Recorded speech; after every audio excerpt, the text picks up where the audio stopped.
강의 제목은 여러분들 다 아시는 대로 건강하게 오래 살려면 나를 바꿔라고요. 오늘 이 강연을 해주실 엄윤희 교수님을 박수로 맞이하겠습니다.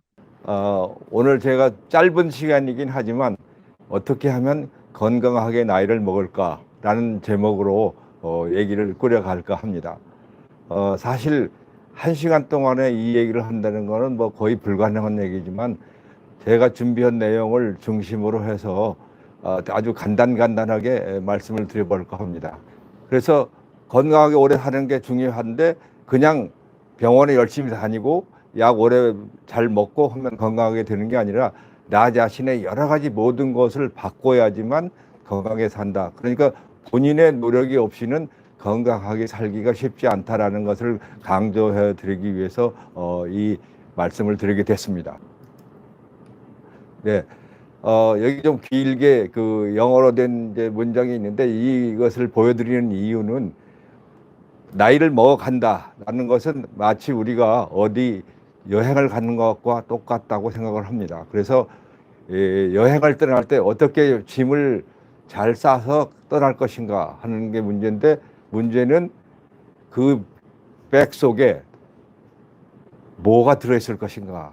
그래서 항상 백은 가장 간단하고 가볍게 그래서 그 여행을 아주 가볍게 하는 게 부담도 서로가 적고 좋은 게 아닌가 그렇게 생각을 합니다. 그래서 이런 말씀을 드렸는데 나이가 들면 저는 이제 나이가 이제 80이 됐습니다만은 이 흰머리가 많이 생겨서 흰머리가 많이 생기는 건 옛날부터 하나의 위스덤 지혜의 상징이다라고 저걸 사람들이 생각을 해왔는데 요 근래에는 점차 그러한 그 말하자면 그 존경과 그 지혜의 어떤 상징이라는 그 의미를 점차적으로 잃어가고 있는 게 아닌가 그렇게 생각합니다.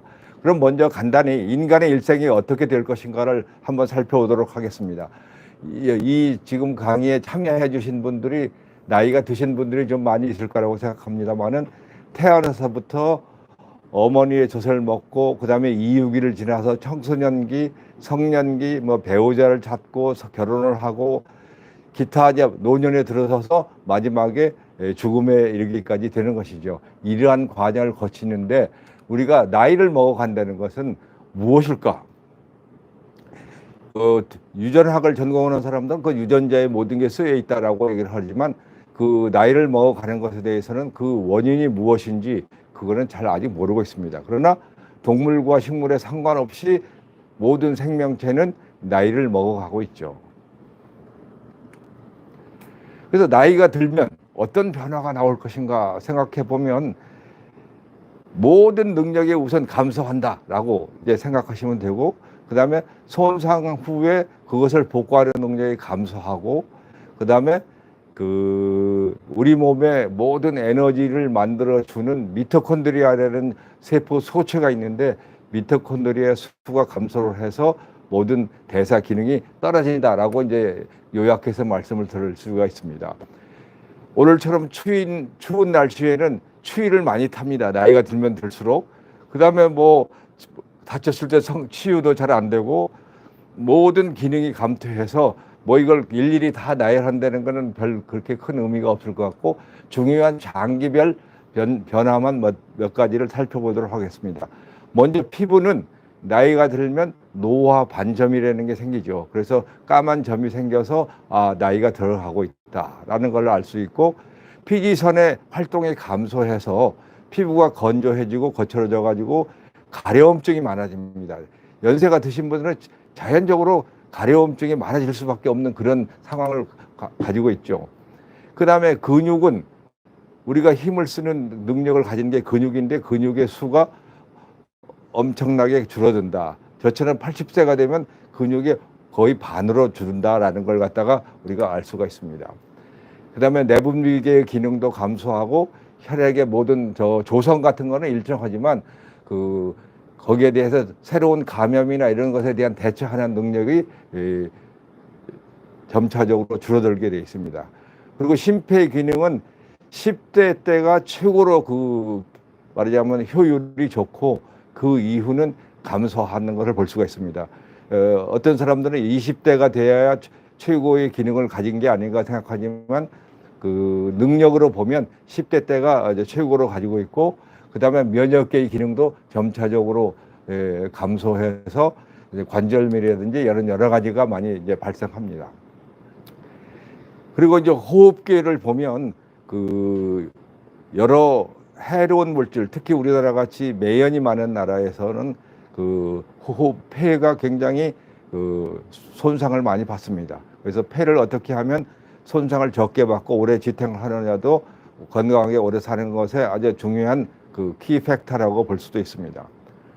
그다음에 소화기 뭐 기본적으로 모든 기능이 떨어집니다. 미각도 떨어지고 후각도 떨어지고 그다음에 또 결정적인 거는 치아가 많이 손실이 된다는 거죠. 나이가 먹으면 이가 빠지고 상해서 뭐 임플란트를 한다든지 여러 가지 그런 이제 상황을 겪게 되고 그다음에 간의 해독 기능도 또한 많이 약화가 됩니다. 뭐 생식 기능은 여성의 경우에는 폐경기가 지나면 모든 생殖 기관이 이제 위축이 되고 남성은 40대 부터 이제 크게 감소해서 그렇지만 남성은 그런 대로 그 전생에 걸쳐서 아버지가 될 수 있는 그런 특징을 가지고 있습니다.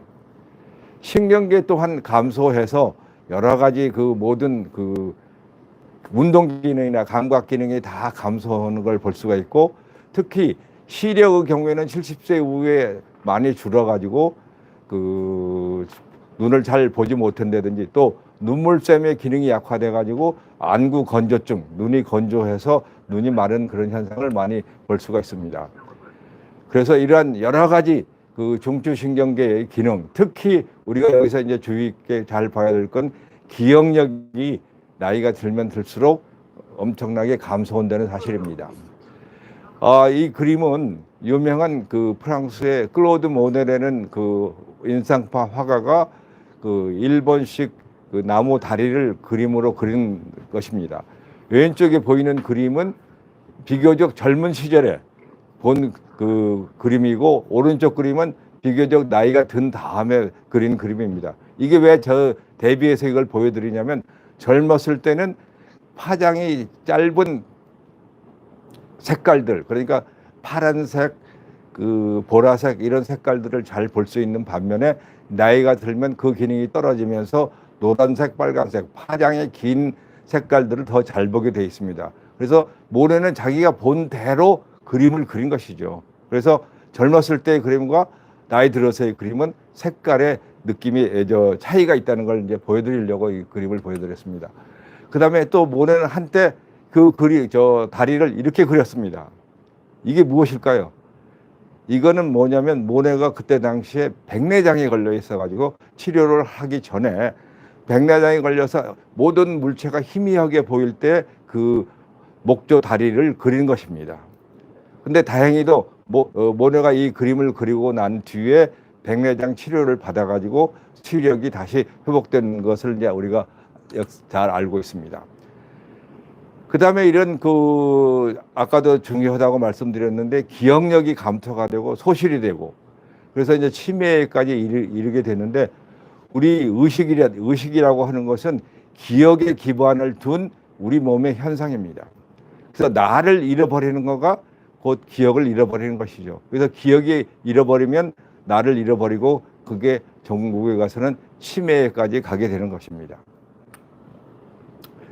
그래서 이러한 그 나이가 먹어가는 모든 과정에 여러 가지 그 인자들이 다 영향을 줄 수 있는데 제일 중요한 건 저는 자기 관리를 얼마만큼 잘할 수 있느냐, 잘하고 사느냐가 중요하다고 생각하고 영양이 좋은 거, 그 다음에 가난은 노화를 아주 좋지 않게 보고, 그 다음에 고독, 혼자서 산다는 것도 좋지 않습니다. 그래서 사회 활동을 되도록이면 많이 하는 게 좋고, 그 다음에 약물 중독, 여러 가지 약물 중독이 대단히 많습니다. 뭐 마약도 있고 담배도 있고 여러 가지 종류가 많은데 약물 중독에 걸리면 노화가 훨씬 더 촉진이 된다고 볼 수 있습니다. 그 다음에 기타 여러 가지 성인병도 또한 영향을 많이 주는 인자라고 볼 수 있습니다.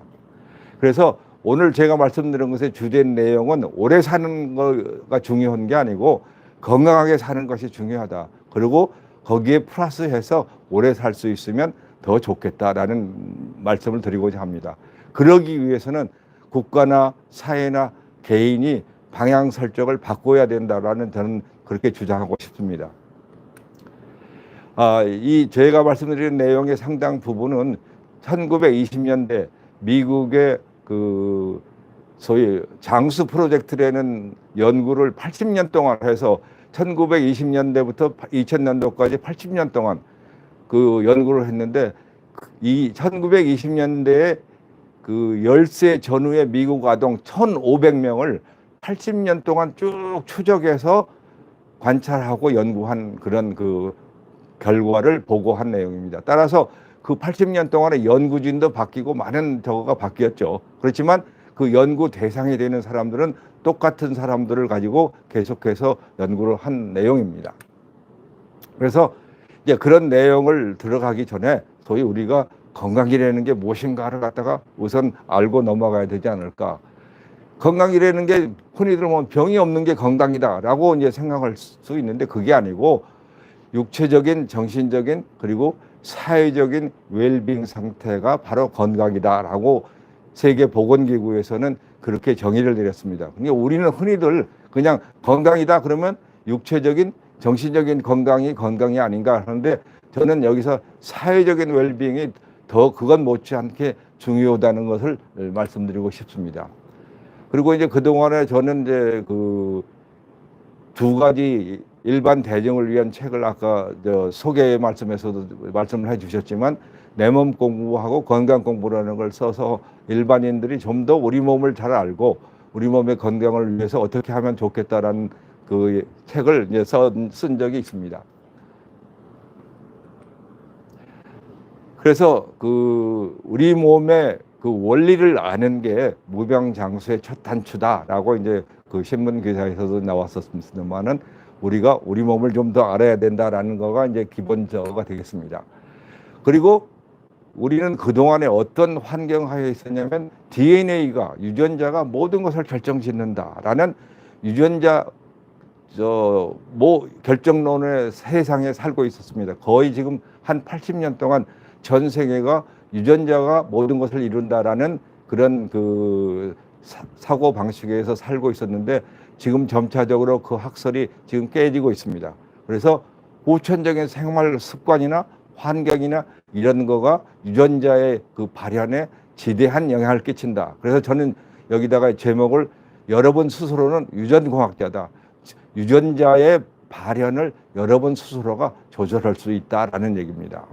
그 아래에 그 영문에 나와 있는 건 사이언티픽 아메리칸이라는 미국 그 잡지에 와인을 한 잔 하면 표현되는 단백질의 형태가 달라진다라는 그 아티클에서 뽑아온 것입니다.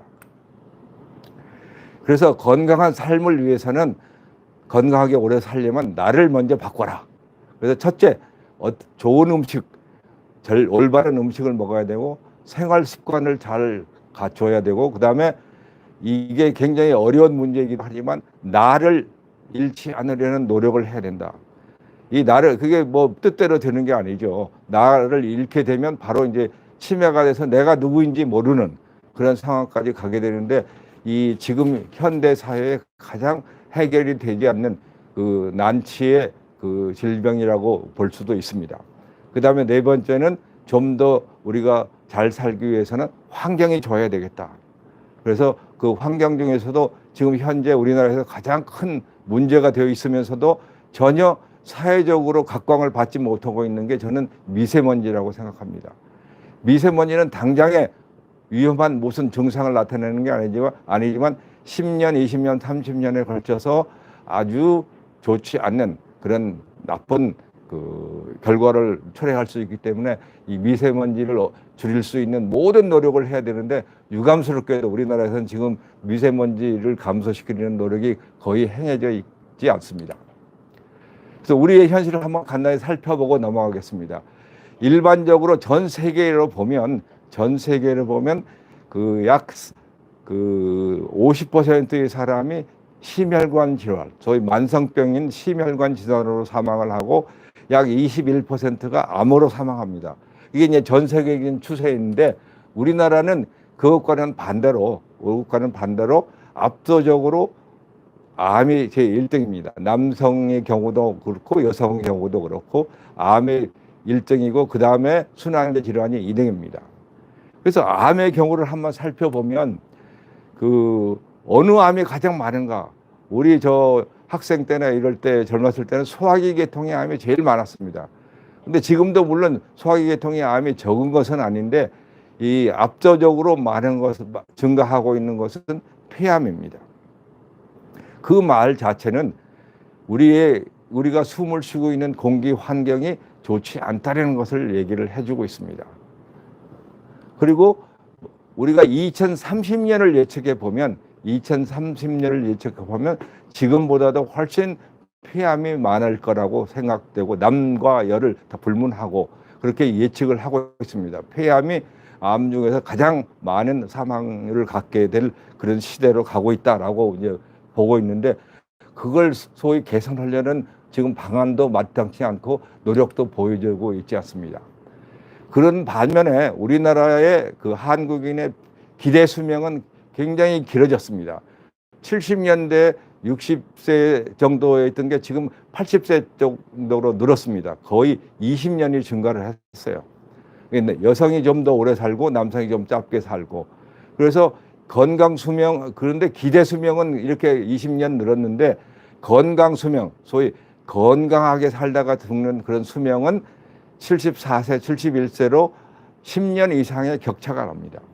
그래서 어떻게 하면 수명을 늘리는 게 중요한 게 아니고 어떻게 하면 건강 수명을 늘릴 것인가가 가장 중요한 문제로 대두되어 있습니다.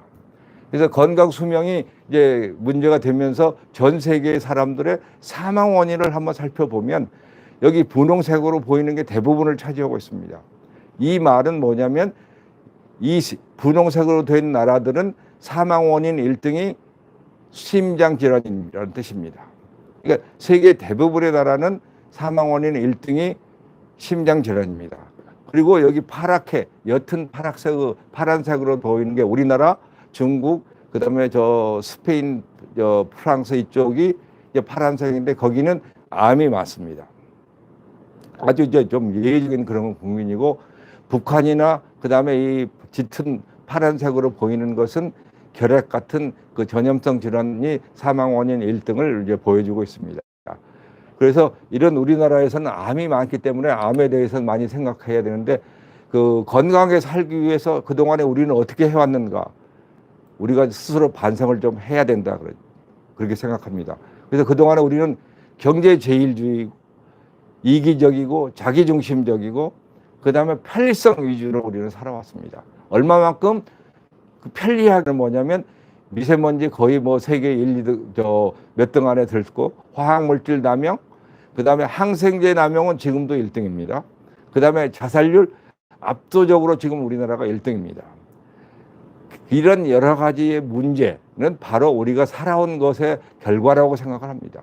그래서 이제부터는 생각이 변해야 되는데 어떻게 생각해야 되냐면 그 효과나 효율이나 이런 것보다는 안전하고 더불어 사는 그리고 남을 배려하고 서로를 존중하는 삶으로 넘어가야지만 우리의 그 삶도 좀 더 건강하게 살 수 있으리라고 생각을 합니다. 그래서 효과가 좋은 것에서부터 안전한가, 그 다음에 약보다는 음식으로 또는 운동이나 생활 습관을 개선함으로써 그 건강을 유지할 수 있게 하는 게 아주 중요하고요. 그 다음에 건강한 호흡법이 또 굉장히 중요합니다. 호흡을 어떻게 건강하게 하느냐. 이걸 좀 더 어렵게 얘기하면 명상을 한다, 뭐 여러 가지 그런 방법으로 하겠지만 결과적으로 명상도 호흡법의 일종이라고 볼 수가 있습니다. 그래서 호흡을 잘 다스리면 스트레스를 잘 다스릴 수 있다고 생각합니다. 그래서 생각이 변해야 이 세상이 변한다라는 것을 이제 내세우고 있습니다.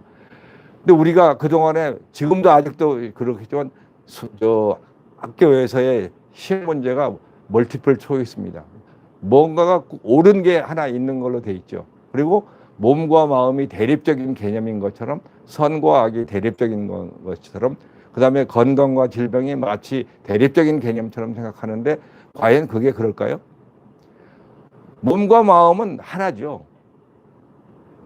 그다음에 건강과 질병도 사실은 그렇게 대비돼서 나오는 게 아니고 건강하다가 질병이 나올 수도 있고 여러 가지 그게 있을 수가 있습니다. 근데 우리의 보건 현실은 어떤가 하면 그 아주 참 창피한 얘기지만 우리나라가 가장 유명한 호스피털 쇼핑을 하는 나라입니다. 그러니까 쇼핑을 하러 여러 군데 쇼핑을 하러 다니듯이 병원을 수없이 여기저기를 다닌다는 뜻이죠. 그래서 왜 그렇게 됐는가를 보면 우리의 그 의료보험 그에서 수가의 책정의 문제입니다. 수가가 어떻게 책정이 되냐면 모든 걸 경제 논리로만 표시되어 있어요. 그래서 물질로 표현되는 행위에만 의료 수가가 적용이 되고 있습니다. 따라서 의사들은 어떻게 하느냐? 물질로 표시되는 행위만을 주로 할 수밖에 없습니다. 그래서 경쟁적으로 각종 검사를 하고 전 세계에서 우리나라처럼 뭐 MRI 검사 이런 걸 많이 하는 나라가 없죠. 그다음에 기계적인 진단 뭐 이런 등등의 여러 가지 문제점을 많이 이제 발생을 시키고 있고 이렇게 또 짧은 시간 동안만 진료를 하다 보니까 환자는 어떻게 하면 좀 더 자기가 듣고 싶은 얘기를 의사로부터 들을 수 있을 것인가를 헤맨다고 볼 수 있습니다. 그래서 의사를 믿고 신뢰해서 생기는 플라시보 효과는 전혀 의료 수가에 반영되고 있지 않고 제가 만약에 30분 동안 어느 분하고 건강 상담을 해줬다? 그건 수가가 없습니다. 영원입니다. 그래서 우리의 보건 정책은 건강의 유지나 질병의 예방에는 돈을 전혀 쓰고 있지 않다. 다시 말해서 우리에게는 적극적인 건강권이 없다라고 볼 수가 있습니다. 그래서 소극적인 질병의 치료에만 그 모든 비용을 다 쓰고 있다고 볼 수 있습니다. 그래서 지금 현재 나타나고 있는 모든 의료의 문제는 기본적으로 수가와 직접적으로 관계가 되어 있습니다. 그리고 의료보험공단이나 심사평가원 같은 조직이 과연 의료보험으로 걷어들인 돈의 몇 퍼센트를 쓰고 저걸 유지를 하는지에 대한 것도 사실은 잘 알려야만 한다고 생각합니다. 우리나라 그 강남구에 가면 그 보험으로 되지 않는 그 질병을 치료하는 병원들이 많습니다. 대표적인 게 성형외과죠. 그 비보험 질환의 경우에 비용이 높고 친절하고 의료 수준은 세계 첨단입니다. 그렇지만 아주 생명과 직결되어 있는 소아과, 산부인과, 무슨 흉부외과, 신경외과 이런 데는 거기에 희망하는 의사가 없습니다. 그래가지고 지금 멸종 상태에 이르게 돼 있어요. 근데 그런 상태에 이르렀을 때 그렇게 의사가 모자라니까 의대 정원을 늘려야 된다? 의대 정원이 필요하면 늘리긴 늘려야죠. 그러나 지금 기존 의과대학 졸업생이 그 과를 기피하는 이유를 알아서 그 부분에 투자를 해야지만 의사가 가겠죠. 요즘에 야간 당직도 쓰려고 젊은 의사들은 쓰려고 잘 안 할 정도입니다. 이런 상황에서 그 의사들만 양산해서 어떤 결과가 올지 저는 상당히 좀 겁이 납니다. 그다음에 그 통계적인 걸 보면 우리나라 사람들이 전 세계에서 자기가 가장 건강하지 않다라고 생각하는 사람이고 그다음에 국민 1인당 병원 외래를 방문하는 횟수가 전 세계에서 최고입니다. 1등입니다. 여기에는 지금 17번으로 나왔는데 2020년인가는 15회로 좀 줄었다고 그래요. 그러니까 스웨덴이나 이런 데 2, 3회 가는 것에 비해서 15회를 가니까 그만큼 의사의 수요가 많다고 볼 수가 있겠죠. 그래서 그러한 문제를 기본적으로 왜 열 몇 번을 꼭 병원을 가야 되는가에 대한 문제를 해결 없이 그냥 무작정 나타난 증세를 그냥 완화시키기 위해서 의사를 늘린다? 그거는 좋은 행동이 아니라고 생각합니다. 지금까지의 정부나 정치인들의 입장은 어떤 거냐면 각자의 건강은 각자가 알아서 하고 이 정도로 우리 국가에서 의료보험으로 그 해결해 주는 걸 고맙게 알아야 된다라고 하는 겁니다. 그래서 의료 재정이 안 좋으니까 사보험으로 좀 많이 해결하라. 근데 의료 재정이 사실은 나쁜 것도 아닙니다.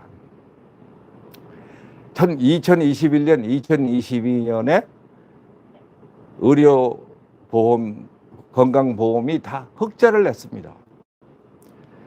2022년에 약 3조 6천억 원의 흑자를 냈습니다. 그리고 거기서 재정이 나쁘다 맨날 그렇게 하는데 그만큼 저는 보험공단에서 제대로 지출을 하지 않았다고 볼 수밖에 없습니다. 그래서 교육이나 보건이나 복지가 사람이 사람답게 살기 위한 인류의 목표인데 그 부분에 대해서 우리는 너무 지금까지 소홀해 왔다라고 이제 생각을 합니다.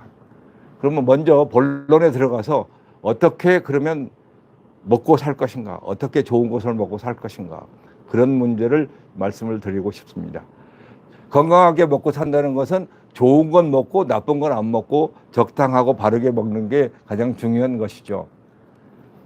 근데 요즘 사람들의 식습관을 보면 한마디로 풍요 속의 빈곤입니다. 잘 먹는데 실제 생체 세포는 굶고 있다. 그래서 영어로 empty 칼로리라고 그렇게 표현을 합니다. 그러니까 칼로리는 너무 많거나 과다한데 진짜 필요한 양질의 영양분은 모자란다는 뜻이죠.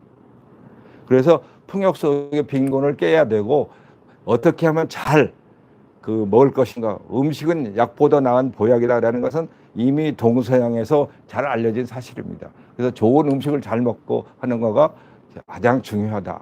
그럼 어떤 음식을 먹을 것인가?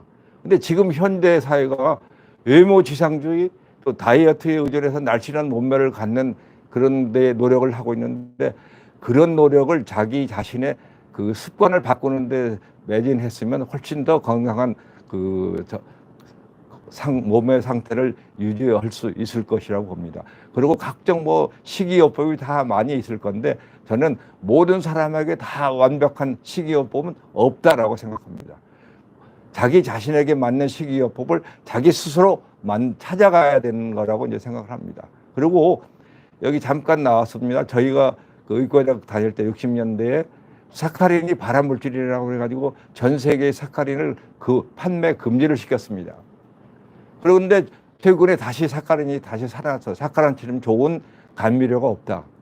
근데 왜 그런 문제가 생겼냐면 그런 사카린의 발암물질이라고 한 연구는 설탕 회사가 말하자면 스폰서를 써서 연구를 하게 만든 결과입니다. 그래서 설탕을 판매를 촉진시키기 위해서 만든 그런 결과이기 때문에 연구 결과가 어떻게 나왔다고 해서 우리가 무조건 그걸 믿고 해야 될 필요는 없습니다.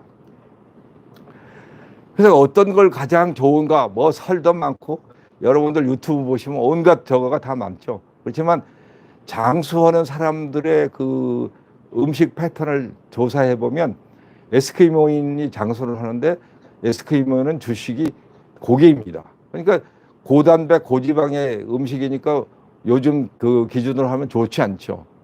그 다음에 일본의 오키나와 사람들은 아주 또 장수민족으로 잘 알려져 있는데 고구마가 주식입니다. 고구마는 고탄수화물이고 칼로리가 높은 것이죠. 그래서 소위 말해서 장수 음식이라는 게 그렇게 칼로리 따져가지고 나올 수 있는 게 아니다. 그래서 가장 결론적으로 말씀드리면 가공을 많이 하지 않는 신선한 그 지역 식품 그리고 계절 특산물을 많이 먹고 그리고 이 먹는 거하고 관계는 없는 거지만 가족들이 모여서 같이 식사하는 더불어 같이 식사하는 거가 대단히 중요하다라고 결론을 내릴 수가 있습니다. 그래서 좋은 것을 먹어야 되는데 좋은 것이 뭔가 탄수화물, 단백질, 지방, 무기질, 비타민 등등 많이 있습니다. 영양제도 있고 슈퍼푸드, 폴리페놀 등등이 많이 알려져 있는데 저는 여기서 탄수화물만을 주로 말씀을 드리겠습니다. 탄수화물은 당 함량이 같아도 느리게 흡수되는 같은 100칼로리 음식이라도 천천히 흡수되는 거하고 빨리 흡수되는 거하고는 전혀 다른 효과를 가지고 있습니다. 그래서 여기서 이제 저밀도 탄수화물이라는 것은 처리가 안 된 탄수화물, 고구마나 당근 같은 그런 거고 이런 거는 흡수가 느리기 때문에 당 함량이 같아도 훨씬 우리 몸에 부담이 적습니다. 그러나 고밀도 탄수화물, 가공 처리된 그런 탄수화물은 프렌치 프라이다, 크리스프다 등등이 소위 가공된 음식은 흡수가 빠르고 이건 부담을 많이 주는 음식입니다. 같은 칼로리라 할지라도 저밀도 탄수화물은 우리 몸에 안전한 것에 비해서 고밀도 탄수화물은 좋지가 않습니다. 그래서 가장 전 세계적으로 대표적인 좋은 식단이 지중해식 식단입니다. 과일과 야채를 많이 섭취하고 올리브유나 호두기름, 마늘, 해산물을 많이 이제 그 섭취를 하고, 그다음에 그 사람들의 특징이 레드 와인을 대개 하루에 한두 잔씩 마신다. 그래서 지중해 식단을 먹는 국민들은 심장병이나 치매 위험률이 낮다라고 이제 알려져 있습니다. 그래서 일명 이걸 프렌치 파라독스라고 하는데, 프랑스 사람들은 담배도 많이 피고 기름진 것도 많이 먹고 술도 많이 마시고 그러는데 심장병이 영국이나 미국에 비해서 훨씬 낮더라. 그래서 그 원인이 어디 있는가를 했더니 지중해 식단, 그 중에서도 레드 와인이 많이 이제 관심을 갖게 됐습니다. 거기에 대해서는 아직도 이제 논란이 많이 있는 실정입니다만은, 하여튼 이러한 음식을 섭취하는 게 대단히 좋고, 콜레스테롤을 약을 먹어서 떨어뜨리는 것보다는 콜레스테롤을 올리지 않게 하는 그런 이런 음식물을 섭취하는 게 더 좋은 거죠.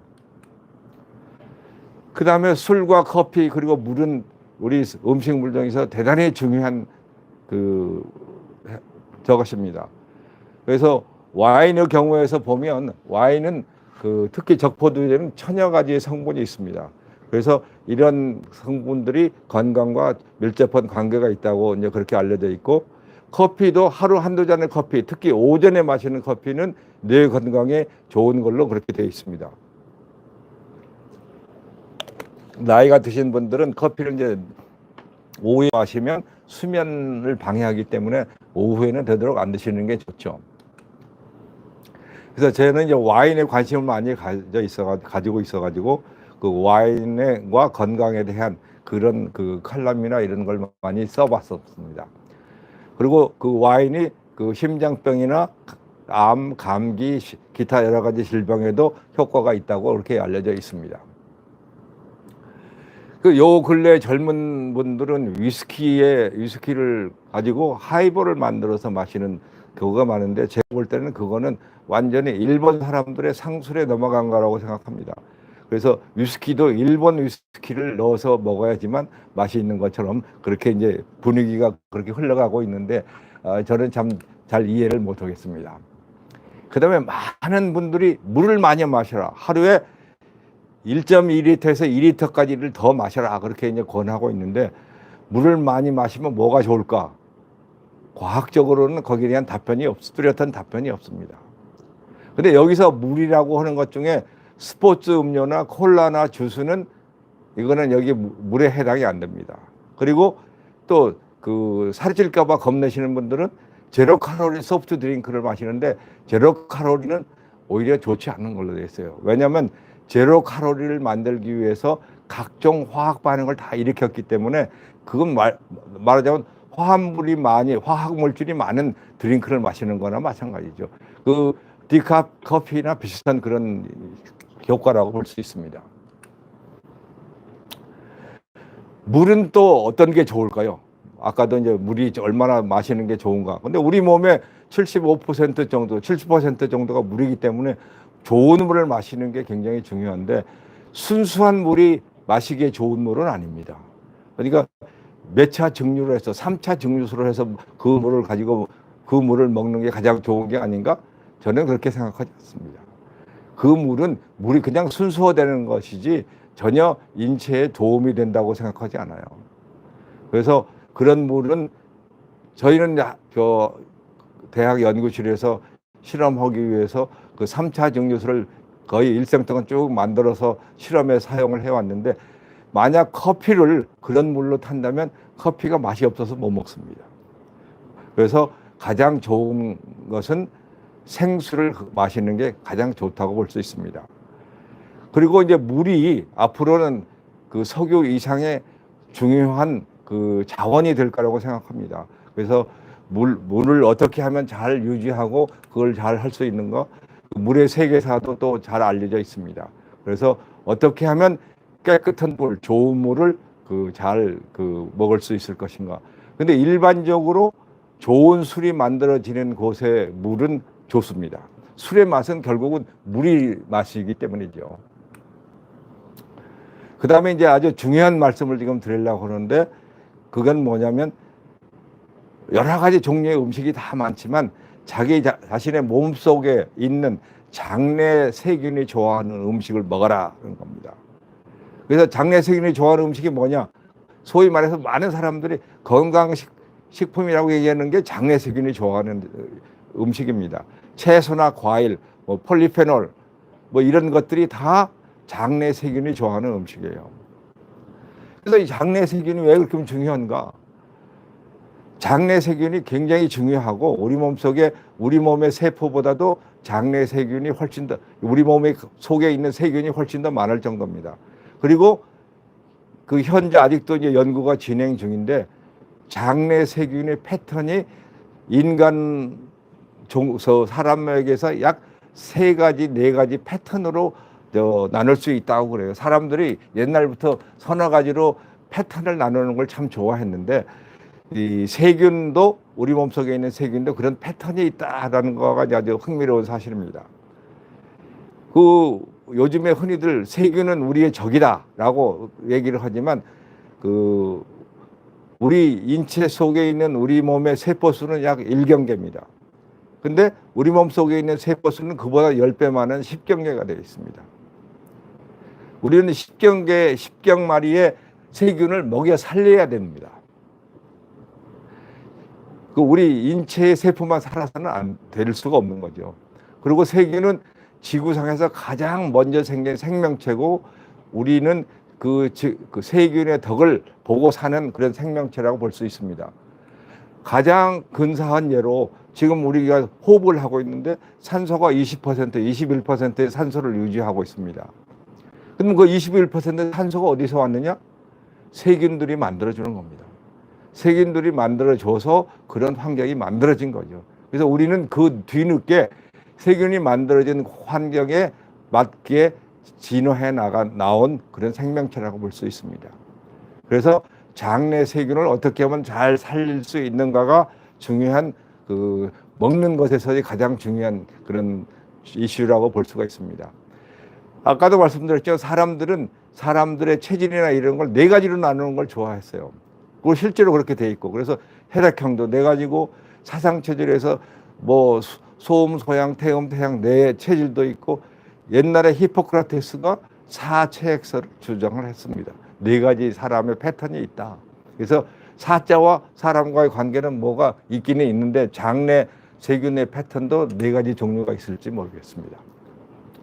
그럼 우리 몸의 주인은 누군가? 우리일까? 우리 몸의 주인은 어떻게 보면 사실은 이게 좀 이상한 소리 있을지 모르지만 세균입니다. 우리 몸속에 있는 세균이고 우리는 그 세균을 잘 먹여 살려야지만 되는 거죠. 그래서 그 세균을 잘 먹여 살리지 못하면 그 세균들이 떠나갑니다. 그 떠나가면 그 사람의 생명도 잃어버릴 수밖에 없다 그런 생각이죠. 그래서 우리가 뭐 건강에 좋다라고 하는 음식은 장내 세균이 살아가기 좋은 환경을 만들어주고 그걸 다 만들어주면 우리가 건강해진다. 특히 요 근래에 그 문명사회에서는 우울증이 굉장히 많은데 우울증과 이 장내 세균이 밀접한 관계가 있다는 연구 결과가 지금 많이 발표되고 있습니다. 그 다음에 나쁜 것 안 먹기 이건 뭐 그 여러 가지로 가공 많이 돼 있는 음식을 안 먹는 게 대단히 중요합니다. 그래서 우리가 모르고 먹는 화학물질들이 너무 많습니다. 식품 첨가제, 산화방지제, 방부제, 뭐 유전자 변형식품, 그다음에 조리기구나 용기 포장재에서 나온 거 등등 헤아릴 수 없이 많은 화학물질을 알게 모르게 먹고 있습니다. 그래서 기본 원칙이 뭐냐? 첨가물이 5가지 이상인 음식은 먹지를 말아라. 가장 좋은 거는 첨가물이 거의 없는 음식을 드시는 거죠. 그 미국 하버드 대학에서 뭐 몇 년 된 연구이지만 그 햄버거나 핫도그나 가공육 같은 음식을 많이 먹으면 유방암이 많이 생긴다라는 연구 결과도 발표한 바가 있습니다. 그다음에 당화 지수라고 이제 일컫는 그런 지수가 있는데 이게 뭐냐면 아까도 이미 말씀을 드렸지만 그 탄수화물인데 이게 얼마 동안에 걸쳐서 포도당으로 바뀌어가는가의 시간을 표시한 값입니다. 그래서 그게 큰 값은 포도당으로 빨리 변하기 때문에 그 당뇨나 이런 걸 일으키기 쉽습니다. 그래서 그 섭취가 느린 음식, 그래서 아까도 말씀드렸지만 가공이 덜 된 음식을 먹어서 흡수가 느리게 하는 그런 거가 가장 건강식이다 그런 얘기죠. 그래서 여기서 당화지수가 낮은 음식들을 많이 드시고 당화지수가 높은 거, 빵이라든가 시리얼이라든가 뭐 그 인스턴트 라이스, 뭐 포테이토 등등 포도당, 호박, 케이크, 쿠키 뭐 이런 거가 아주 좋지 않은 거죠. 근데 이런 걸 많이 드시면 칼로리를 아무리 따져도 좋을 게 없다 그런 얘기입니다. 그 다음에 과도한 술과 커피, 적당한 양은 좋지만 그 과도하면 나쁘다. 그 다음에 이제 적당히 바르게 먹는 게 또 중요한데 이건 뭐냐면 사람들이 그 휴식을 취하는 걸 굉장히 중요시합니다. 그러면서 휴식 시간에 뭔가를 간식을 먹는 사람 경우가 많아요. 그래서 미토콘드리아나 생체 세포한테 휴식을 주라는 얘기예요. 자기 자신한테 휴식을 주라는 게 아니라 우리 그 생체 세포에 휴식을 줘라. 그래서 12시간을 금식을 해라 그런 얘기입니다. 그러니까 저녁 7시에 저녁 식사를 마쳤으면 다음날 아침 7시까지 아무것도 물 이외에는 간식을 드시지 마시라. 그래서 12시간 동안에 우리 생체는 그 말하자면 보수할 수 있는 시간을 갖게 되는 거죠. 그런데 보수할 시간 없이 계속 그 소파에 편히 앉아서 텔레비전 보면서 뭘 먹는다? 그거는 적당히 바르게 먹는 저기가 아닙니다. 그리고 천천히 먹는 게 이제 중요하다. 그래서 여기도 나온 거지만 이 소화기관이 쉴 수 있는 시간을 줘라. 그래서 12시간의 금식이 필요하다. 근데 이게 또 왜 중요하냐면 2016년에 그 일본의 학자가 그 요시노리 오스미라는 학자가 노벨 의학상을 받았는데 이 사람은 그 오토파지라는 연구를 했어요. 오토파지가 뭐냐면 자동차가 어느 정도 시간이 지나면 정비소에 가서 정비를 하듯이 오토파지라는 것은 우리 몸에서도 그런 정비 역할을 하는 그 기능을 살려줘야 된다는 것이죠. 그래서 오토파지 기능을 충분히 살려줘야 되는데 12시간 금식하는 기간 동안에 그 세포의 보수, 면역계 보수, 기타 노폐물을 제거하는 오토파지 기능을 최대한 살려야 된다. 그런 얘기입니다. 그래서 12시간을 금식하는 게 굉장히 중요하다. 그 다음에 이제 그 렙틴이라는 게 뭐냐면 우리 몸에서 나오는 호르몬인데 어느 음식을 어느 이상 먹으면 배가 부르다라는 걸 느끼는 겁니다. 근데 배가 부르는 걸 느끼지 못하면 계속 많이 먹게 되는 거죠. 근데 소위 정크푸드라고 하는 것들은 배가 불러도 계속 먹게 만들어요. 렙틴의 정상적인 생리작용을 파괴를 하는 겁니다. 그래서 이런 음식이 왜 팔려야만 되는지 그거는 미스테리입니다. 그 다음에 식탁에서 하지 말아야 될 거 뭐 많죠. 말아야 되는데 일, 돈, 정치, 종교와 관련된 이야기는 하지 않는 게 좋고 그 다음에 요즘 젊은 사람들한테 특히 중요한 거는 식사하면서는 스마트폰을 하지 않는다. 스마트폰이 굉장히 중요한 그런 그 요즘 사람들의 그 일상생활에 되어 있는데 그 스마트폰을 오래 하는 게 굉장히 좋지 않습니다. 그리고 그 텔레비전 오래 보는 거가 혈관 건강이 나빠진다는 등등의 그 굉장히 말하자면 현대인이 갖고 있는 생활 습관이 순환기 질환에 그 아주 좋지 않다는 게 이제 많이 알려져 있습니다. 근데 왜 혈관이 심장과 뇌에서만 생기느냐? 뇌졸중이나 아니면 심장마비가 주로 생기는데 왜 그럴까? 조물주가 그렇게 만들었습니다. 다른 조직의 동맥 그 분포는 소위 말해서 말하자면 도로공사에서 도로공사를 할 때 길을 막고 이게 우회 도로를 만들어 주는데 우회 도로가 기본적으로 발달이 되어 있습니다. 그러나 심장 혈관이나 뇌 동맥은 우회 도로가 없습니다. 그래서 여기가 탁 막히면 그 이하는 그냥 죽습니다. 돌아갈 그 혈관이 없기 때문에. 따라서 심장과 뇌, 우리 몸에서 가장 중요한 두 장기의 혈관이 저렇게 분포가 되어 있습니다. 그거는 달리 우리가 설명할 수가 없어요. 조물주가 그렇게 만들었다고밖에 설명을 할 수가 없습니다. 그래서 이러한 그 혈관의 노화가 각종 여러 가지 질환의 그 중요한 문제가 되고 있다. 뭐 그게 있는데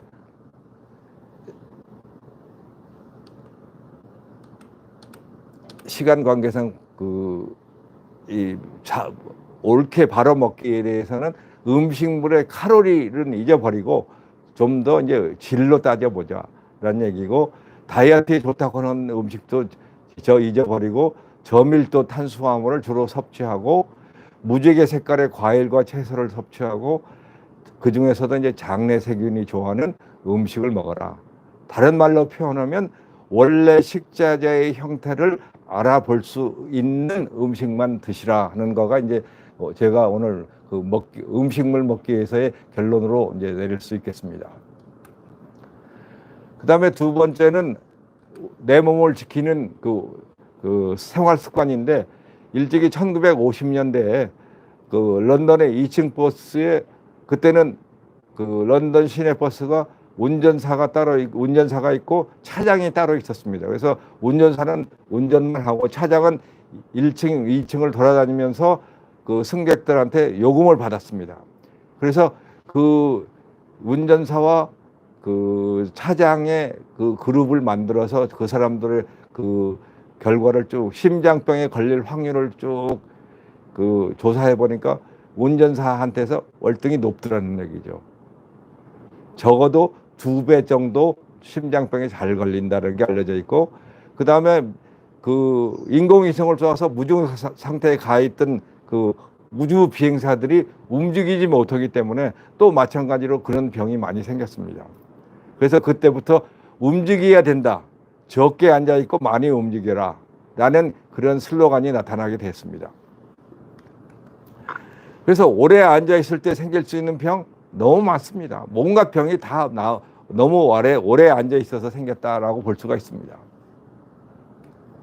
근데 어떻게 하면 요즘 사람들은 앉아 있는 직업을 갖는가라는 걸 자꾸 이제 그 추구를 하는데, 사실은 건강을 중심으로 보면 서서 걸어 다니는 직업이 가장 좋습니다. 그래서 그 지금은 아니지만 옛날에 가장 수명이 긴 직업이 뭐였냐면 우편 배달부였어요. 지금 우편 배달부 아니고, 지금은 오토바이 타고 뭐 차 타고 다니는 그런 배달부 말고, 옛날처럼 걸어서 가가호호 방문하는 우편 배달부가 가장 건강하게 오래 사는 걸로 되어 있습니다. 근데 지금은 뭐 그런 우편 배달부는 없으니까 저거가 됐는데, 그만큼 앉아있지 않고 계속 움직이는 게 얼마나 좋은가가 이제 다 알려져 있습니다. 그리고 컴퓨터를 지금 많이 하고 있는데, 컴퓨터를 했을 때 여러 가지 문제점, 그런 것들을 하는데, 하여튼 기본적으로 30분 내지 1시간 동안 이러고 한 5분, 10분 가벼운 운동을 해라 라는 게 이제 기본입니다. 그 다음에 운전도 요즘 많이들 하십니다. 근데 운전은 허리에 좋지 않습니다. 허리에 좋지가 않아가지고 어떻게 하면 운전을 할 때의 그 자세를 바르게 하는가가 중요한데, 운전을 되도록이면 적게 하는 게 좋죠. 아무리 자세가 좋다 하더라도 운전을 되도록이면 적게 하는 게 좋고, 그 다음에 하여튼 운동을 많이 해야 된다. 운동을 어떤 형태의 운동이든지 간에 운동을 많이 해야 되고, 성인병이라는 것은 일명 이를 운동 부족병이라고도 얘기를 하고 있습니다. 그래서 부족병이 전 세계 사망 원인의 한 5%를 차지하고 있고, 이는 비만보다 더 위험하고 흡연 비슷한 위험도를 가지고 있다고 이제 볼 수 있습니다. 그래서 그 운동 부족이 바로 성인병으로 가는 가장 지름길이고, 거기에 흡연 또는 비만 이런 게 있으면 뭐 그건 더 말할 게 없습니다. 근데 사람들이 운동을 하면 시간이 없다, 운동할 장소가 없다 그렇게 얘기를 하는데, 운동이라는 것을 꼭 헬스클럽에 가서 해야 될까? 거기에 대해서는 저는 반대입니다. 운동은 어디서나 아무 데서나 할 수 있다라고 생각합니다. 그래서 부엌에서도 할 수 있고, 컴퓨터 하다가 할 수 있고, 어디서든지 할 수 있죠. 온 세상이 다 모두 헬스클럽이기 때문에 꼭 헬스클럽에 가야지만 운동을 할 수 있는 건 아니죠. 그래서 운동을 하게 되면 체력적인 효과, 심리적인 효과, 특히 면역의 효과가 좋은 걸로 잘 알려져 있습니다. 그럼 어떤 운동을 할 것인가? 뭐 각종 운동 다 좋습니다. 좋은데 하루에 30분에서 1시간 정도 겨드랑이에 땀이 날 정도, 심장 박동수 따지면 110번에서 120 정도의 운동을 하는 게 이제 좋은 걸로 돼 있는데 그게 뭐냐? 걷는 운동이 제일 좋습니다. 걷기 운동을 하는 게 그래서 뭐 5,000보, 10,000보를 자꾸 권장하는 게 그게 가장 좋은 운동이기 때문에 이제 그렇다고 볼 수 있습니다. 그래서 복잡하고 무리한 운동을 하기보다는 하루에 뭐 8,000보, 10,000보 혹은 그 이상 걸을 수 있는 분은 걷는 게 좋지 않을까.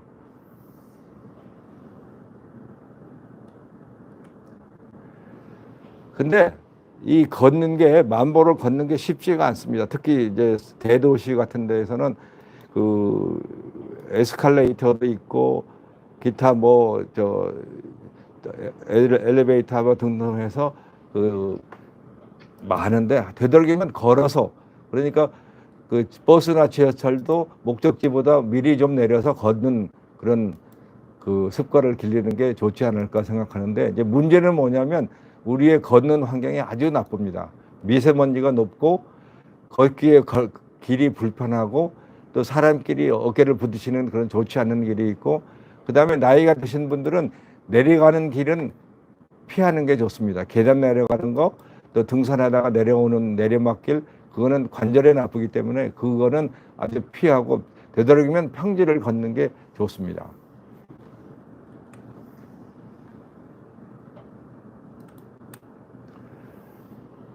그래서 생활 속의 운동을 습관화하고 뭐 부엌이나 거실이나 이런 데서도 운동을 자기가 마음을 먹으면 얼마든지 할 수 있는 그런 상황이 되고 그 다음에 이 허리 강화 운동이 굉장히 중요합니다. 이 나이 들어서 허리가 약해져서 하면 어떤 문제가 생기면 걷지를 못하거든요. 그 나이 들어서 걷지 못하게 되면 그 다음에 모든 게 다 소용이 없습니다. 다리가 두 다리가 튼튼하게 있고 걸을 수 있어야지만 모든 건강을 유지할 수 있는 그거가 되기 때문에 허리가 이렇게 튼튼해야 됩니다. 그래서 허리에 그 손상을 받는 큰 원인 중에 하나가 물건을 잘못 들다가 그 손상을 받는 경우가 많거든요. 그래서 어떻게 하면 안전하게 물건을 들어 올릴까 하는 것에 대해서 본인이 좀 생각을 하셔야 될 겁니다. 그래서 먼저 첫 번째가 가장 중요한 게 뭐냐면 자신의 능력을 한계를 인식을 해야 된다. 들 수 있는 무게와 안전하게 들 수 있는 무게는 다르다 그런 얘기죠. 그래서 그런 그 안전하게 들어 올릴 수 있는 상태에서만 들어 올리지 괜히 무리하게 힘을 쓰는 것은 좋지가 않습니다. 그래서 요통이나 백페인에 좋은 운동은 불교에서의 삼배자시나 허리 스트레치 뭐 등등 이런 여러 가지 종류의 운동이 있습니다. 이 시간이 너무 지나갔네.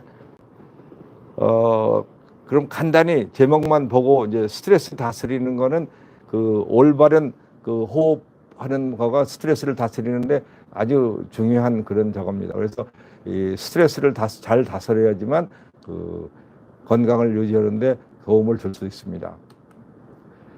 스트레스는 너무 많아도 탈이고 너무 적어도 탈입니다.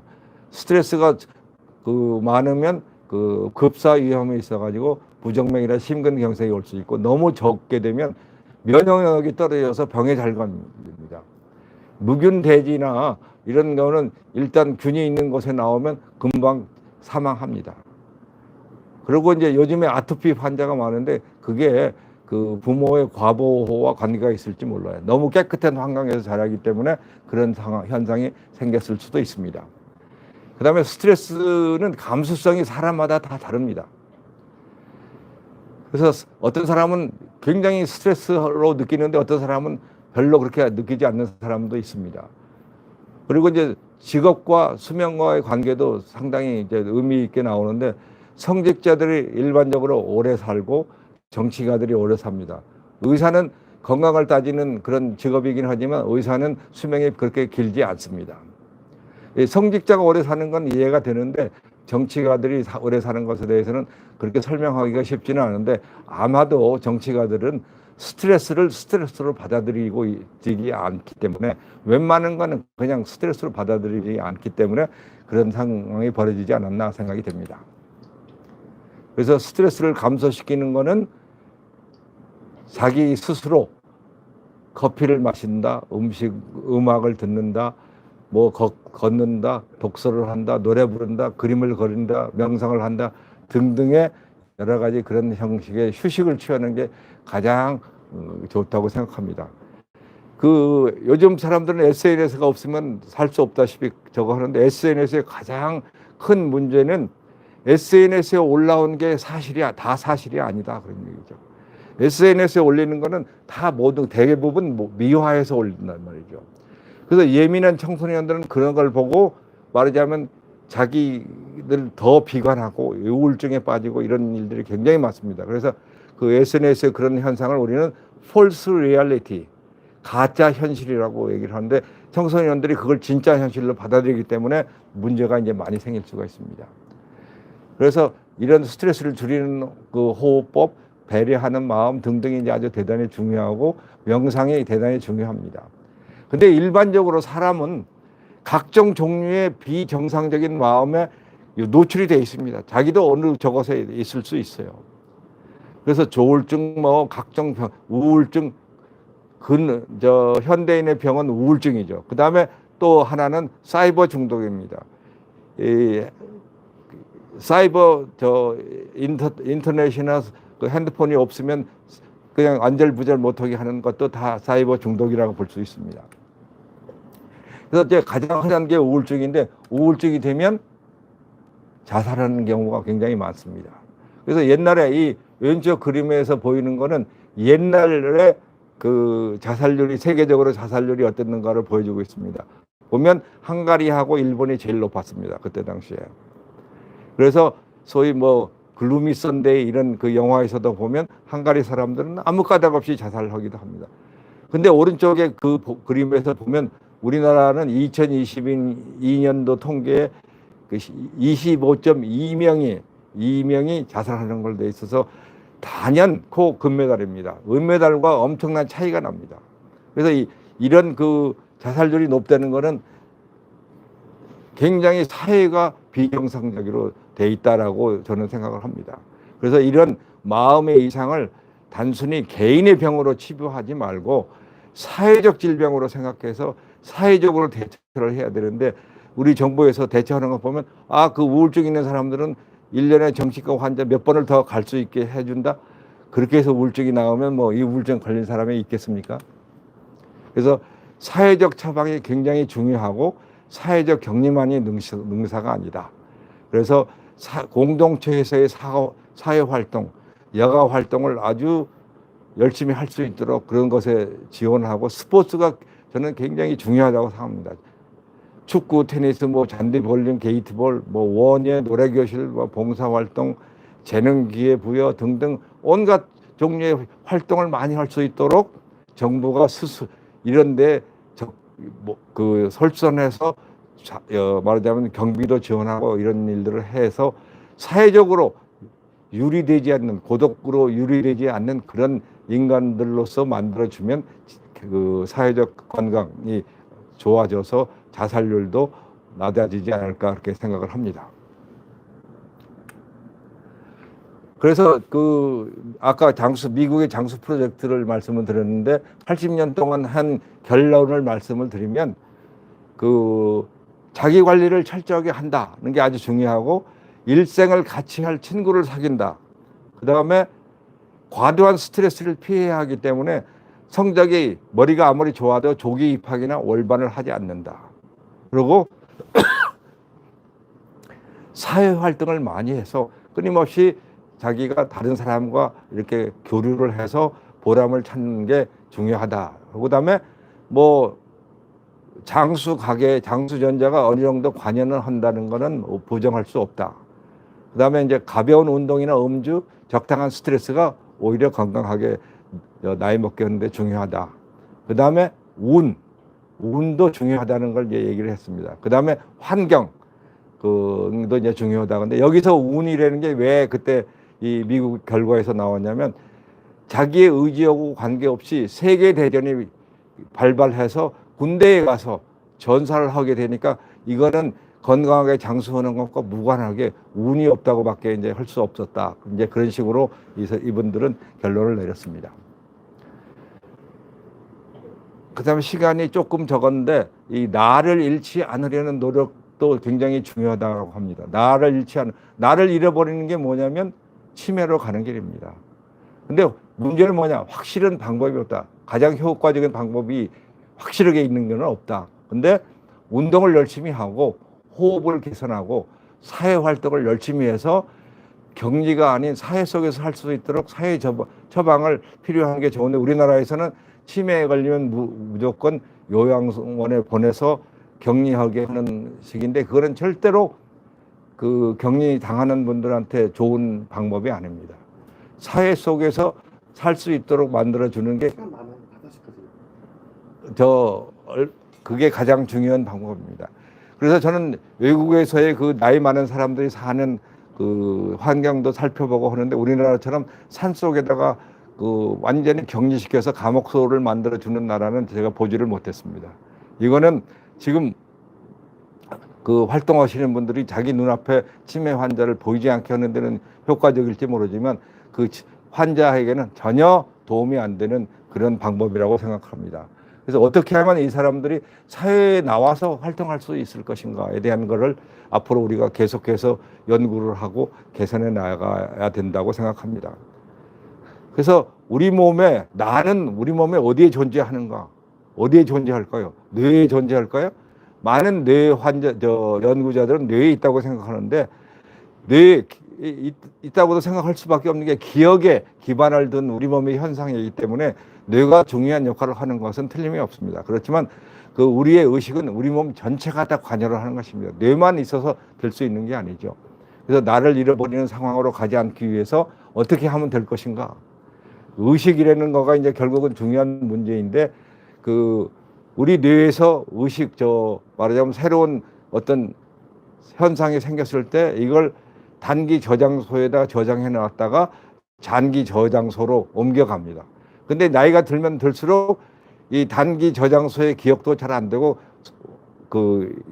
잃어버리는 그런 상황이 되죠. 그래서 방금 전에 일어났던 일을 기억을 못하는 상황까지 이제 이르게 되는데 이렇게 됐을 때 어떻게 해야 될지 우리가 앞으로 참 연구를 많이 해야 될 거라고 생각합니다. 이게 뭐 실제 인물을 보여드려서 죄송합니다만은 이 미국의 레간 대통령이 말년에 아주 고생을 했는데 그게 바로 치매로 자기 자신이 누구인지를 잃어버린 그런 상황입니다. 그래서 이분의 그 뇌의 MRI를 찍으면 왼쪽의 정상적인 그림에 비해서 뇌의 상당 부분이 녹아 없어진 것을 볼 수가 있습니다. 그래서 이런 상황까지 가지 않기 위해서 할 수 있는 방법이 뭐냐? 여러 가지로 방법이 많이 있을 텐데 아까도 말씀드렸지만 운동을 열심히 하고 호흡을 잘 하고 왜 호흡을 여기서 강조해 드리는가 하면 그 뇌의 치매나 이런 데 그 중요한 원인 중에 하나가 수면 무호흡증이라는 게 있습니다. 잠잘 때 숨을 안 쉬는 거. 그 잠잘 때 숨을 안 쉬는 거는 무엇 때문에 생기느냐? 코로 숨을 안 쉬고 입으로 숨을 쉬기 때문에 생깁니다. 그리고 코를 고른다. 코골이도 거의 대부분 코로 숨을 쉬지 않고 입으로 숨을 쉬기 때문에 생기는 현상입니다. 그래서 이 호흡법을 잘 익혀서 결국은 호흡법은 그 명상과도 통하기 때문에 호흡을 잘하면 수면 무호흡증도 없어지고 여러 가지 그 나쁜 증상을 없앨 수가 있습니다. 이 헤모글로빈에 대해서 얘기하자면 또 재미있는 저건데 그 헤모글로빈은 폐에서 산소를 받아가지고 우리 몸 전신에 분포시켜주는 그러한 단백질 물질입니다. 근데 아직까지 인공 헤모글로빈은 우리가 만들어내고 있지 못합니다.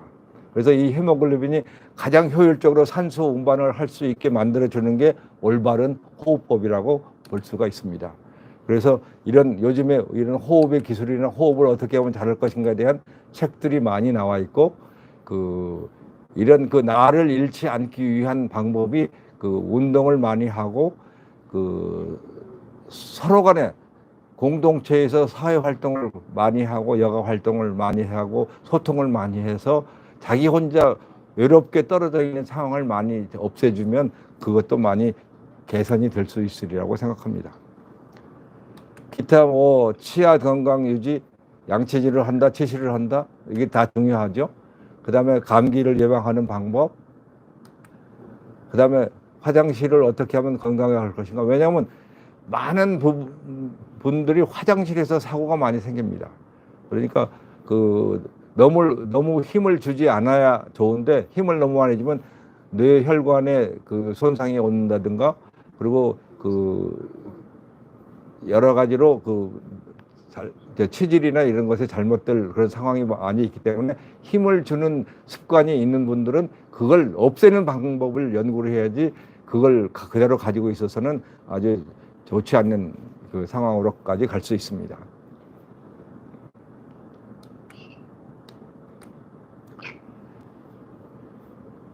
그 다음에 이제 제일 그 마지막이 환경 개선입니다. 미세먼지, 뭐 흡연, 마약, 화학 물질인데 이 미세먼지는 내가 혼자 조심해서 해결이 될 문제가 아니죠. 그래서 이런 미세먼지를 해결할 수 있는 방법이 이제 여러 가지인데 미세먼지의 크기에 따라서 그 미세먼지, 초미세먼지 뭐 이렇게 얘기를 하고 우리나라가 미세먼지가 아주 많은 저걸로 돼 있습니다. 그 중국발 오리진이 많아서 그런데 여기 보시면 그 우리는 맨날 중국 타령만 하고 있지만 사실은 중국에서 오는 게 그 계절에 이런 것에 따르지만 여기 미세먼지 기여율에 보면 국내 생산이 50%입니다. 중국 내륙에서 오는 게 35% 정도 그런 정도이기 때문에 그렇게 그 중국 탓만 하고 있을 게 아니라 우리 거를 줄이는 노력이 필요합니다. 이게 한때 요즘은 많이 좋아졌으리라고 생각합니다만은 한때 전 세계에서 미세 높은 도시 2등을 서울이 차지한 적이 있습니다.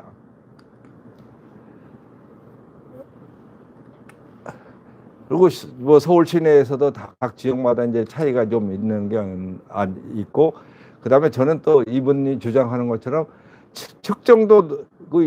측정하는 정확도에도 역시 문제가 많이 있다고 생각합니다. 그래서 2018년 1월 수도권의 미세먼지를 분석한 결과를 보면 그 9개의 기여율 추정치가 날짜마다 다른데 57%에서 38% 정도로 그렇게 변화하고 있습니다. 그리고 나머지는 다 국내 생산이죠. 국내 생산. 근데 미세먼지 소스는 뭐냐? 배기가스가 대부분입니다. 뭐 화력발전도 있고 산불도 있고 뭐 여러 가지가 다 있는데 제일 큰 거는 그 자동차 초미세먼지가 제일 큰 건데 그게 경유차가 대부분이 배출하는 겁니다. 근데 요즘에는 나노 미세먼지도 생겼습니다. 이게 초미세먼지보다도 더 작은 입자의 미세먼지가 생겨가지고 이거가 또 어떤 영향을 끼칠지 아직은 연구도 제대로 다 있지 않습니다. 이 나노 미세먼지는 경유차 등 그 요인이 큰 요인을 차지하고 있고 이게 어떤 그 건강에 어떤 영향을 끼칠지는 그 연구도 제대로 다 돼 있지 않은 상황입니다. 그래서 제일 좋은 방법은 뭐냐? 경유차를 없애는 게 가장 좋은 방법이죠.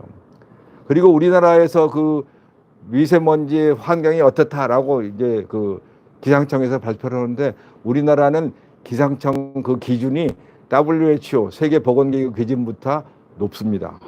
그래서 더 그걸 자세히 보시려면 WHO 기준으로 그걸 보셔야만 됩니다. 그러니까 그 우리나라에서 미세먼지 좋음이지만 WHO 기준으로 보면 보통이거나 나쁨일 수도 있다 그런 얘기죠. 그래서 미세먼지는 주로 폐를 통해서 우리 몸속에 들어오고 눈, 구강, 뭐 코, 소화기관을 통해서 들어오고 피부를 통해서도 접할 수가 있습니다. 그래서 그 미세먼지는 기본적으로 1급 발암 물질이다. 모든 문제를 다 일으킬 수 있다. 그래서 뭐 미세먼지가 일으키는 병, 노인 사망률 증가, 임산부와 태아에 미치는 영향, 뭐 천식, 두통, 기관지염, 또 동맥경화, 심근경색, 뭐 아토피, 당뇨병 이런 모든 것에 다 관계가 있다고 생각을 합니다. 그래서 이런 그 공해 관련 질병들은 우리가 어떻게 해서든지 좀 빨리 환경을 개선해서 좋아져야 될 텐데 이건 개인의 노력으로 그 쉽게 해결이 안 되는 게 좀 문제입니다. 그래서 그 WHO 보고에 의하면 인도에서는 사망 원인 1위가 미세먼지 때문에 생긴 걸로 되어 있습니다. 예방과 대책, 호흡기를 통한 물질 차단하는 방법은 마스크 쓰는 거 말고는 없습니다.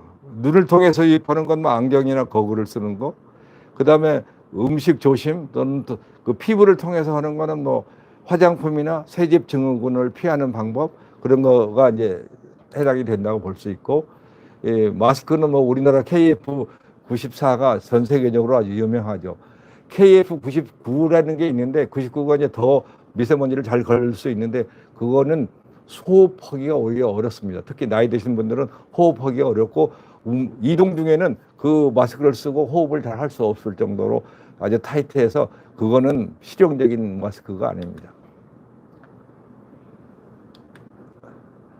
그래서 국가적으로 이거는 대책이 필요한데 결국은 디젤 차량이 도심지에 들어오는 걸 막고 화력발전소를 폐쇄를 하고 전기 자동차로 전환을 해야 되고, 그다음에 중국과의 감축 방안이 이렇게 쉬운 일은 아닐 거라고 봅니다만 그것도 해야 될 거고, 그다음에 승용차의 도시 진입 억제하는 거가 저는 굉장히 필요하다고 생각하는데 우리는 전혀 그런 게 없습니다. 이건 제가 2018년에 그 서울 낙산에서 남산을 보고서 찍은 사진인데 정말 깨끗한 날이었습니다. 미세먼지가 거의 없이 아주 깨끗한 날이었는데 이런 날이 별로 없어요. 보시면 이렇게 뿌옇게 되어 있습니다. 안개가 끼어 있는 것처럼 뿌옇게 되어 있고 이루 말할 수가 없습니다. 그 다음에 마지막으로 말씀드려야 될 게 뭐냐면 당장에 미세먼지는 우리 개인이 할 수가 없는데 개인이 끊을 수 있는 그런 화학 물질들이 있습니다. 그 당장 끊어야 될 거가 첫째 담배입니다. 흡연은 개인의 문제이기 때문에 개인이 끊을 수 있습니다. 담배에는 50가지 이상의 발암 물질이 들어 있습니다. 그리고 담배를 피우면 담배 그 흡연이 영향을 주는 거는 뭐 우리 몸 전체에 다 영향을 줄 수 있어요. 그다음에 요즘에 뭐 담배는 보다는 낫다고 해서 전자담배가 저걸 하는데 전자담배도 역시 여러 가지 그 실제 담배보다는 그 나쁜 물질이 적은데 여기에도 중금속 같은 물질이 있다고 합니다. 그래서 이 중금속에 의한 간접 흡연 효과와 환경 오염이 이제 이 전자담배의 문제로 등장을 하고 있습니다. 왼쪽에 보이는 그림이 그 유명한 정신분석학자 프로이드입니다. 프로이드는 일생을 담배를 끊지 않고 그냥 계속 물고 살았다시피 할 정도인데 나중에 그 입에 암이 생겨가지고 그 말하자면 고생을 많이 하는데 도저히 그 암을 어떻게 할 수 없으니까 자기 주치의사하고 이렇게 합의를 해서 자살을 하게 만듭니다. 자살을 합니다. 결국은. 그래서 치료 방법 없고 그 자살을 하게 만드는 아주 불치의 저겁니다. 그래서 중독성 물질 5가지 요즘에 우리나라도 많이 문제가 되고 있는데 헤로인, 코케인, 니코틴, 그다음에 수면제, 그다음에 알코올 등등에 있습니다. 이거는 이제 그 마약 중에서 저거는 그 오피움이죠, 오피움. 양귀비 꽃을 보여주고 드리고 있습니다. 여기에서 오피움이라는 화학 물질이 나와서 저걸 하는데 이 마약의 종류는 뭐 요즘에 너무 많이 나와가지고 뭐 도저히 저는 알 수가 없습니다. 그래서 그 마약, 몰핀이나 헤로인 같은 이런 성분의 화학 구조도 우리가 다 잘 알고 있고 옛날에는 런던 같은 데서는 오피움을 서브하는 카페가 있었는데 지금은 아마 네덜란드 암스테르담 같은 데서도 이런 식의 저거가 있을 겁니다. 그 다음에 코케인은 커피 열매처럼 생겼는데 주로 남미에서 생산이 돼가지고 중독성이 훨씬 오피움보다 더 심한 그런 그 중독 증상을 나타내고 있습니다. 시간 관계상 그냥 정신없이 말씀을 드렸는데 결론적으로 건강하게 살려면 자신의 그 모든 생활 패턴을 좀 바뀌어야 되는데 첫 번째 장내 세균이 좋아하는 음식을 먹어라. 그래서 그 좋은 방법이 식자재의 형태를 알아볼 수 있는 음식을 먹는 게 좋다. 그 다음에 운동을 열심히 하고 양체질이나 기타 수면, 적당한 음주 같은 생활 습관을 잘 조절하고, 그다음에 스트레스를 잘 다스리는 감정 조절을 잘 하고, 그다음에 맑은 공기, 그다음에 사회 활동을 열심히 해서 친구를 사귀어서 자기 혼자 이렇게 동떨어진 사회에서 살지 않고 사회에 더불어 살 수 있는, 그리고 호흡을, 제대로 된 호흡을 잘 함으로써 그 나를 잃어버리는 행위, 상황까지 가는 저거를 좀 늦추는 그런 방법을 써보는 게 좋지 않을까 생각합니다. 이게 너무 많은 양을 이렇게 얘기하다 보니까 좀 두서가 없게 됐습니다. 이상으로 제 강의를 마치겠습니다. 감사합니다. 사회 보면서 그 강연 내용을 메모를 하는데요. 지금은 메모를 할 수 없을 정도로 많은 정보가 미안합니다. 슬라이드를 통해서 전달됐습니다. 아닙니다. 전혀 그렇게 생각하실 건 없고요. 정말 지관서가에서 그런 기회를 주실지 모르겠지만 제 생각에는 한 3번 내지는 4번 정도 강의를 해주시면 오히려 더 좋지 않을까 싶었습니다.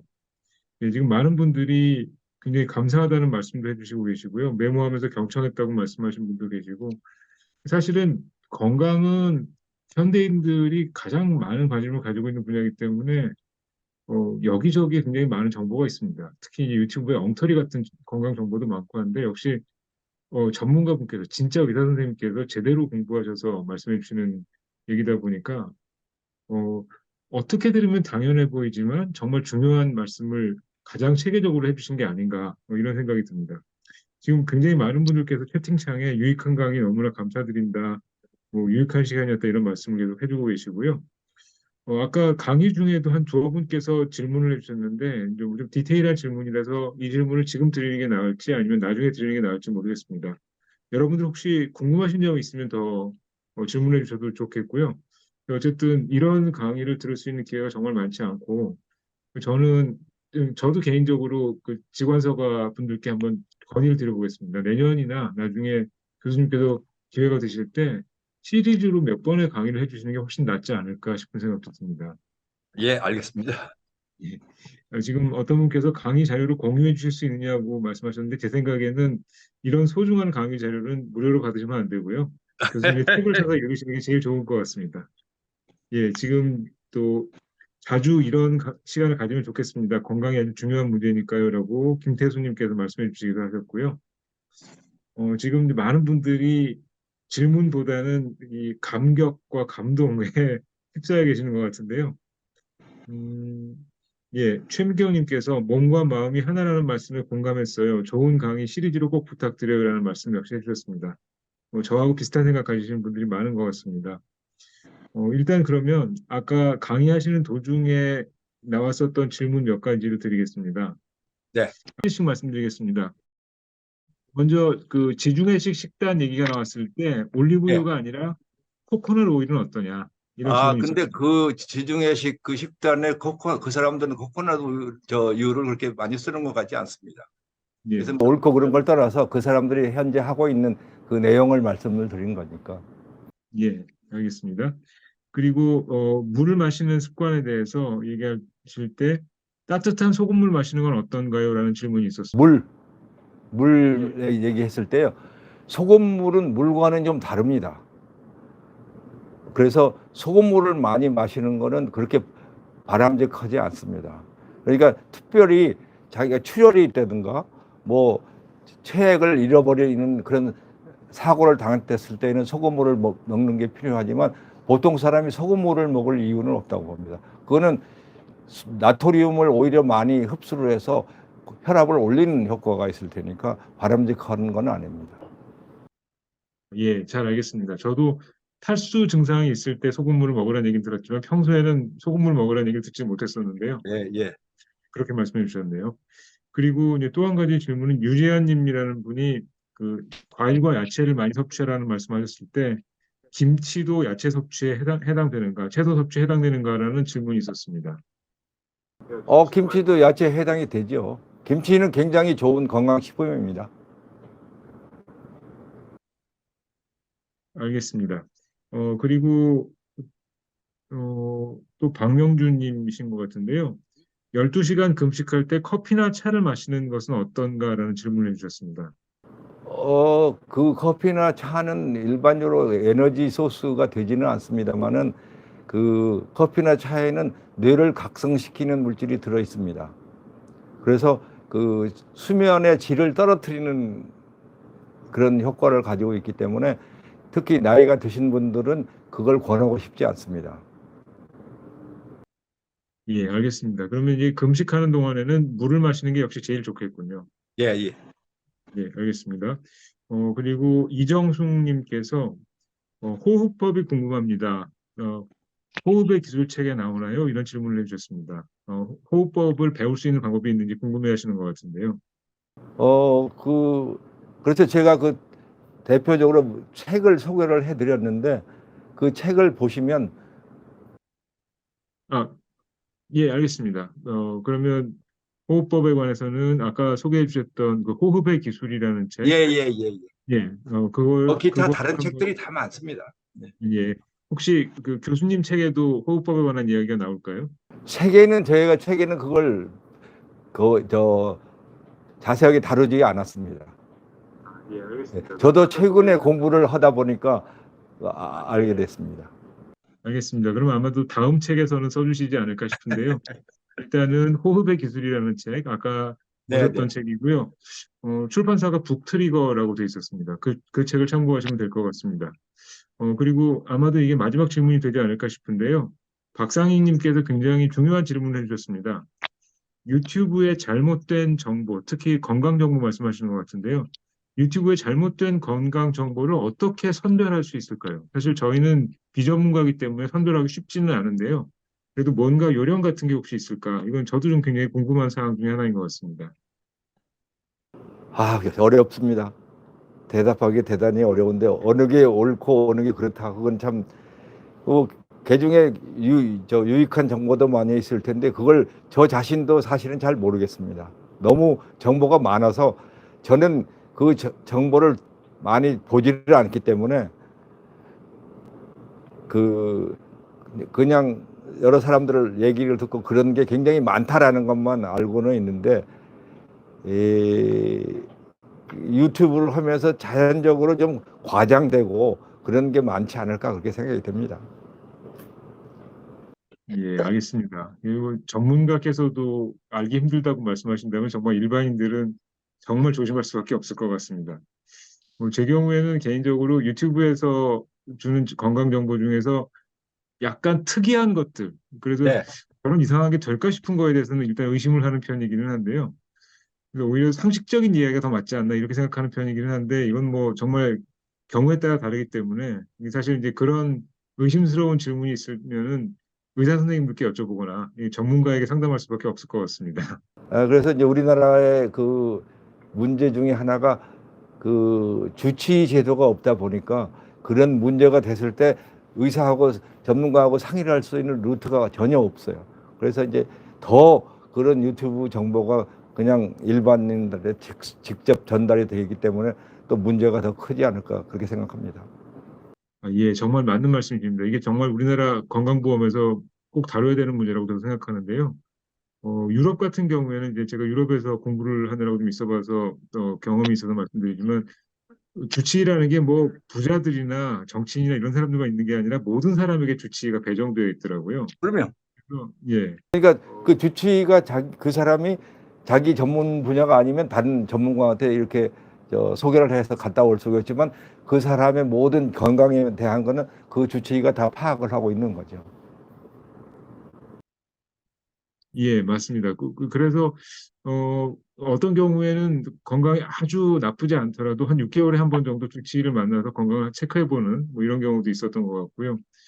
아무튼 뭐 우리나라에 그런 제도가 없지만 그 동네에 믿을 만한 특히 이제 내과 의사 선생님을 한 분 정도 잘 알아두는 것도 주치의 제도를 대신할 수 있는 방법이 아닐까라는 생각을 개인적으로 하고 있었습니다. 네.